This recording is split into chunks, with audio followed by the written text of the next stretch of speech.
तो hey guys, कैसे हो तुम लोग? होप कि सब लोग ठीक होंगे। तो फाइनली मैं आ चुका हूँ एक और वीडियो को लेकर। एंड इस वीडियो में मैं तुम्हें इतने ज्यादा फैक्ट्स मैं नहीं बताने वाला एक्चुअली, लेकिन तुम्हें मेरी वजह से ही पता चलने वाले हैं। ओके, एंड आज हमें कुछ ऐसे लोगों की सैड रियलिटीज पता चलने वाली है जो कि सोशल मीडिया पर काफी ज्यादा फेमस है, लेकिन हम उनकी बस सोशल मीडिया की साइड जानते हैं, अंदर की साइड नहीं जानते। लेकिन कोई बात नहीं, इस वीडियो को देखने के बाद जान जाओगे। तो ये जो video sad reality of famous peoples, ये मुझे इट्स फैक्ट चैनल पर मिली है, जो कि मैंने सब्सक्राइब कर लिया है। ठीक है, लाइक ऑलरेडी कर दिया है। हाल ही में फेमस हो रहे इन लोगों की ये रियलिटी आपने एक्सपेक्ट भी नहीं की होगी।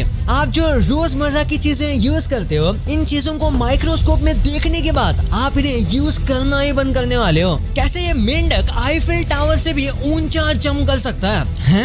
लेकिन टावर से कैसे? और ये कौन सा देश है जो इतना साफ है कि वहाँ कचरे को इम्पोर्ट करना पड़ता है? भाई वीडियो को एंड तक देखना, नहीं तो आप बहुत कुछ मिस कर जाओगे। और अभी तक चैनल को सब्सक्राइब नहीं किया तो सब्सक्राइब करके उस बगल वाले बेल आइकन को भी दबा देना। नंबर 15, भाई ये वीडियो शायद आपके लिए लाइफ चेंजिंग हो सकता है, क्योंकि इसमें एक बहुत ही सिंपल वे में दिखाया गया है कि कैसे एक शर्ट को फोल्ड करना है, वो भी बहुत ही फास्ट। आपको पहले सिंपली बस शर्ट के इन 3 पॉइंट्स का ध्यान रखना है, जिसके बाद आपको ए और बी को टाइट से पकड़ना है। इसके बाद ए को पकड़ लिया, बी को पकड़ लिया और शर्ट को उल्टा कर देना है, जिसके बाद आपकी फोल्डिंग हो जाएगी, वो भी सिर्फ 5 सेकंड में। देखो, ये हैक मैंने ट्राई किया, मैंने रील्स में देखा था, लेकिन यार मुझे समझ सा नहीं आया। आज तक मुझे नहीं आता, मतलब कि मैंने काफी बार ट्राई किया लेकिन आया नहीं। नंबर 4, ये बात सुनकर मुझे भी बहुत अजीब लगा था। एक स्टूडेंट ने अपने मैथ्स के एग्जाम में 4400 टाइम्स मियाओ लिख दिया था, मतलब बिल्ली वाला मियाओ। अब ये तो पता नहीं कि इसने ऐसा क्यों किया, पर इतना ही नहीं, दिल्ली के एक और गजोदर ने अपने मैथ के ही एग्जाम में हर क्वेश्चन का आंसर थाला फॉर अ रीजन लिख दिया, जिसके बाद बताया गया है कि इन्हें सस्पेंड कर दिया गया है। पर ऐसा सच्चे में हुआ था या नहीं, ये न्यूज कंफर्म नहीं है। नंबर 13, ये देखने के बाद आप भी एटीएम यूज करने से पहले 2 बार सोचोगे, क्योंकि इस एटीएम के स्कैम का लेवल तो मनी हाइस्ट जैसा है। इसमें आपके एटीएम को स्कैन करने के लिए एक डिवाइस लगाया जाता है, उसके बाद फिर ये बड़ा बॉक्स जैसी चीज डाटा जो है कैप्चर हो जाएगा, किसी भी ऐसी जगह लगा दी जाती है जहां से ये आपके पिन को देख सके, क्योंकि इसमें जो छोटा सा होल है, ये असल में एक कैमरा है। और इस प्लेट में सिर्फ कैमरा नहीं, बल्कि बैटरी, मेमोरी कार्ड, स्पीकर, सारी चीजें डली गई हैं, जिससे आपको लगे कि आपकी ट्रांजैक्शन हो रही है। अब इतने खतरनाक लेवल के स्कैम से बचने का एक ही तरीका है कि आप इन चीजों को पकड़ के चेक कर सकते हैं कि ये रियल है या नहीं, लेकिन इतना भी मत चेक कर देना कि असली वाला ही आप उखाड़ लो। नंबर 12, यूट्यूब हिस्ट्री में पहले ऐसे कभी नहीं हुआ जो स्पीड ने कर दिखाया है। जब किसी यूट्यूबर को प्ले बटन मिलता है, यूजुअली उनको डिलीवरी के जरिए घर पे मिलता है। मेरे साथ भी ऐसा ही हुआ था, लेकिन भाई आईशो स्पीड की बात ही कुछ अलग है। जब आईशो स्पीड को 10 मिलियन सब्सक्राइबर्स का प्ले बटन दिया गया, तो उन्हें लिटरली यूट्यूब के सीईओ नील मोहन ने खुद अपने हाथों से दिया था। पर फनी बात तो यह है कि ये 10 मिलियन का प्ले बटन उन्हें 30 मिलियन पहुंचने के बाद मिला। नंबर 11, ये जो आप ऑरेंज फ्लेवर के टिक टैक्स खाते हो, ये यूएसए में अलग हैं और यूरोप में अलग। यहाँ पर मैंने अभी भी ये व्हाइट कलर्स के खाए थे, मतलब ऑरेंज कलर के सच में नहीं खाए थे मैंने। ठीक है, मैं देख सकते हो, लेकिन ऐसा क्यों, जबकि फ्लेवर तो दोनों के सेम है? असल में इसके पीछे काफी इंटरेस्टिंग वजह है। यूरोप के लॉ में वैसे तो ऑरेंज डाई का यूज कर सकते हैं, लेकिन उसके लिए आपको डिस्क्लेमर डालना होगा कि इससे बच्चों पर थोड़ा फर्क पड़ता है। और इसी डिस्क्लेमर से बचने के लिए टिक टैक ने बॉक्स को ही ऑरेंज कर दिया, जबकि अंदर के मिंट्स को व्हाइट रहने दिया। गजब आइडिया है भाई। नंबर 10, अगर आपके पास भी कोई बिल्ला या बिल्ली है, या आप मेल या फीमेल बिल्ली में फर्क पता लगाना चाहते हो, तो इसके ये काफी सिंपल ट्रिक है। Male cats normally female cat से बड़े होते हैं, इतना ही नहीं, फीमेल कैट्स की टेल मेल कैट से छोटी होती है। क्योंकि बॉडी बड़ी है तो ऑब्वियसली टेल भी बड़ी होगी, क्योंकि कैट्स की टेल उनकी स्पाइन का ही हिस्सा होती है, जो सेम मटेरियल जैसे डिस्क, नर्व्स और मसल से बनी होती है। नंबर 9, भाई अगर ये बायोपिक मूवी बनी तो शायद ये सबसे लेजेंडरी बायोपिक में से एक होगी। मैं बात कर रहा हूँ हाल ही में गुजरे हुए रतन टाटा जी की, जो टाटा ग्रुप के चेयरमैन थे, जिनके हम्बलनेस और डाउन टू अर्थ पर्सनालिटी की अनगिनत मिसालें हैं। और इन्हीं की लाइफ पर मूवी बनाने का डिसीजन लिया है, काफी अच्छा डिसीजन है, जिस पर जल्दी काम शुरू कर दिया जाएगा। वैसे आप किस एक्टर को रतन जी का रोल प्ले करते हुए देखना चाहते हो? मुझे कमेंट्स में जरूर बताना। नंबर 8, ये सुनकर आप भी शॉक हो जाओगे, स्वीडन दूसरे देशों से वेश इंपोर्ट कर रहा है। हाँ, ऐसा क्यों भाई? इसलिए क्योंकि बाकी दुनिया को गार्बेज से बहुत परेशानी है, लेकिन स्वीडन का रिसाइकलिंग सिस्टम इतना ज्यादा एफिशिएंट है कि वो अपने सारे वेस्ट से हीट और एनर्जी जनरेट कर लेता है, जो घरों और पावर हाउस को एनर्जी देता है, जिसके लिए बाहर से वेस्ट को इम्पोर्ट करना पड़ता है। अगर सिस्टम इतना ही अच्छा है तो मैं कहता हूँ कि इसे इंडिया में भी मेजर लेवल पे इम्प्लीमेंट करना चाहिए, क्योंकि इंडिया में स्पेशली वेस्ट की प्रॉब्लम बहुत ज्यादा है। देखो मैं बता रहा हूँ, अगर ये चीज इंडिया में होती है ना तो इंडिया को मैक्सिमम 5 साल लगेंगे भाई, पूरा क्लीन हो जाएगा इंडिया, मतलब कि पूरा क्लीन इंडिया ऑस्ट्रेलिया बन जाएगा भाई, दुबई बन जाएगा। सच में, मैं झूठ नहीं बोल रहा हूँ। अगर आप भी इस चीज से सहमत हैं तो कमेंट्स में हाँ ये चीज करनी चाहिए जरूर लिख देना। भाई बिल्कुल करनी चाहिए। ये चीज आपको दुनिया की किसी भी यूनिवर्सिटी में नहीं पढ़ाई जाएगी, क्योंकि पूरी दुनिया में फ्रॉग्स ऐसे अमेजिंग जानवर हैं जो आईफिल टावर से भी ऊंचा जंप मार सकते हैं, जबकि आईफिल टावर की ऊंचाई 312 मीटर है। पर वो कैसे? असल में फ्रॉग्स आईफिल टावर से ऊंचा इसलिए जंप कर सकते हैं क्योंकि भाई आईफिल टावर तो जंप नहीं कर सकता ना।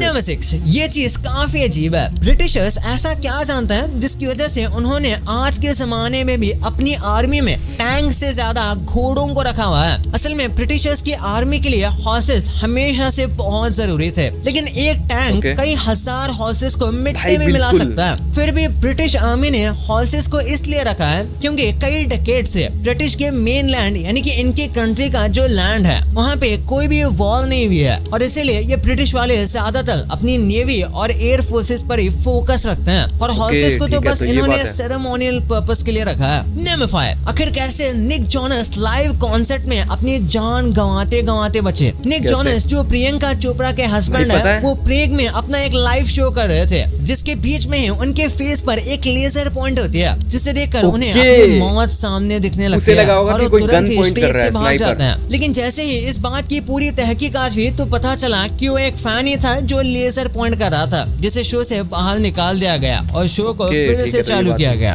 नंबर 4, ऐसी सर्विस आपने जिंदगी में नहीं देखी होगी। जापान हमेशा से ही अपनी हॉस्पिटैलिटी के लिए जाना जाता है। जापान में जब भी किसी कस्टमर को ट्रेन स्टेशन पर कोई दिक्कत होती है तो नॉर्मल जगह पर तो कस्टमर को सर्विस के लिए किसी को कॉल करनी होगी, लेकिन जापान में तो लिटरली आपकी हेल्प के लिए एक बंदा दीवार चीर कर ही बाहर आ जाता है। अब लिटरली तो दीवार चीर कर नहीं था, बट फिर भी वहाँ ऐसे लोगों को रखा जाता है जो इमरजेंसी में हेल्प कर सके। भाई जापान, मतलब कि लिटरली मुझे ये कंट्री ना सबसे ज्यादा बढ़िया लगती है, एंड मेरा सपना है कि भाई मैं जापान जाऊं किसी दिन एंड वहां मतलब कि घूमूं, क्योंकि वहां के मुझे लोग अच्छे लगते हैं, क्योंकि भाई उन्हें मैनर्स है बोलने की, ठीक है। सबसे पहले तो मतलब कंपेयर करें बाकी देशों से, मतलब इंडिया इस लिस्ट में नहीं है, इंडिया के मैनर्स तो भाई अपने जैसे है तो अपने को अच्छे ही लगेंगे, लेकिन बात करी जाए भाई न्यूयॉर्क, अमेरिका, लंदन, ये मुझे बिल्कुल भी ऐसे पसंद नहीं है, कभी भी पसंद नहीं आई, नहीं पता नहीं क्यों, क्योंकि वहां का एक तो कल्चर भाई नंगा पुंगा, वो मुझे बिल्कुल भी पसंद नहीं है। मुझे ज्यादा शोर शराबा पार्टीज पसंद नहीं है, मतलब हाँ वैसे पसंद है लेकिन ज्यादा नहीं भाई 24 घंटे। तो इसीलिए मेरी ड्रीम कंट्री जापान है, क्योंकि जापान काफी ज्यादा शांत कंट्री है एंड जैसी मुझे चाहिए ना वैसी कंट्री जापान है भाई।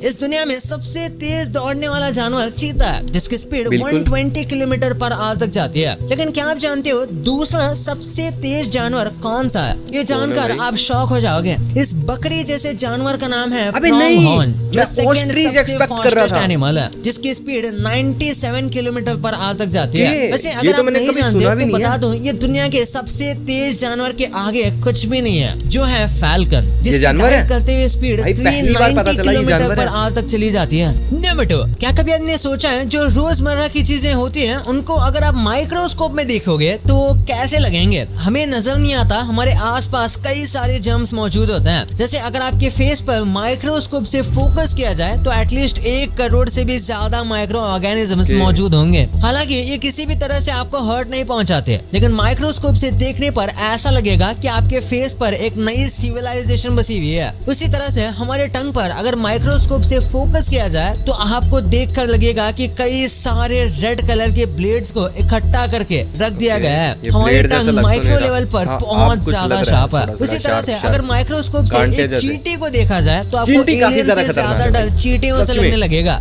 और अगर धागों को माइक्रोस्कोप के अंदर रखा जाए तो नजारे और भी ज्यादा डरावने हो जाते हैं, डरावना क्योंकि ही फिर है हमें actually। नजर आता है कि कैसे सही है, धागे बढ़िया लग रहा है छोटे तो। छोटे धागों से मिलकर बने हैं। नंबर 1, अभिनव अरोरा का नाम तो आपने सुना ही होगा। भाई ये बिल्कुल मथुरा सुना है। वृंदावन के रहने वाले हैं। ये मथुरा वृंदावन के रहने वाले तरुण अरोरा के बेटे हैं और ये सोशल मीडिया पर अपनी भक्ति के लिए काफी मशहूर हैं। लेकिन ओनली देसी जो चैनल है, इनके 2 रीसेंट वीडियोस ने अभिनव की इमेज को सोशल मीडिया पर काफी खराब कर दिया है। उन दोनों वीडियोस में ओनली देसी की तरफ से ये एक्सप्लेन किया गया था कि अभिनव किस तरह से अपने पेरेंट्स की क्रुएल्टी का शिकार भाई है बिल्कुल, और किस मुझे भी तरह ऐसा ही से लग रहा तरुण है। अरोरा उन्हें एक बिजनेस प्रोडक्ट की तरह यूज कर रहे हैं। अभिनव पर जो भी एलिगेशंस लगे थे उनका जवाब देते हुए अभिनव ने ओनली देसी, श्वेताब गांगवर और बाकी 7 यूट्यूबर्स पर मथुरा पुलिस में केस करा दिया। हालांकि इंटरेस्टिंग फैक्ट तो ये भी है कि ओनली देसी और श्वेताब जैसे यूट्यूबर्स इंडिया में नहीं रहते और अभिनव की साइड के किन पॉइंट्स को रखा जाएगा ये भी देखना काफी इंटरेस्टिंग होगा। कोई points हालांकि valid ही ऐसा नहीं है। पहली बार नहीं हुआ कि किसी संत हाँ, मुझे लग रहा है कि डिफेमेशन का जो केस है वो लग सकता है, लेकिन बाकी इसके पॉइंट्स वैलिड नहीं होंगे, मुझे लग रहा है।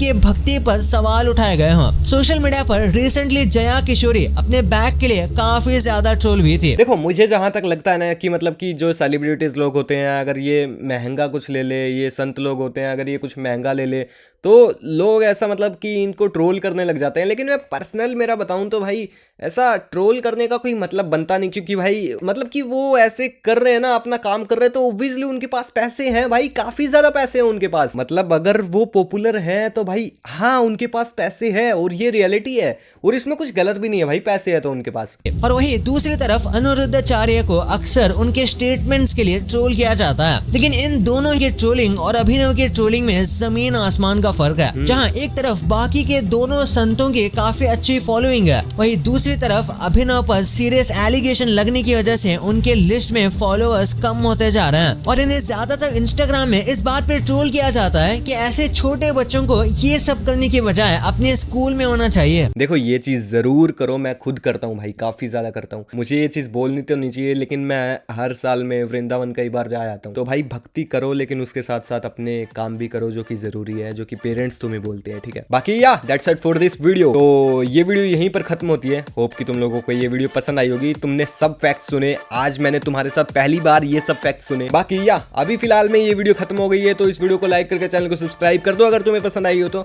एंड फिलहाल मैं चलता हूँ, मिलता हूँ किसी और दिन किसी और वीडियो में। तब तक के लिए गुड बाय।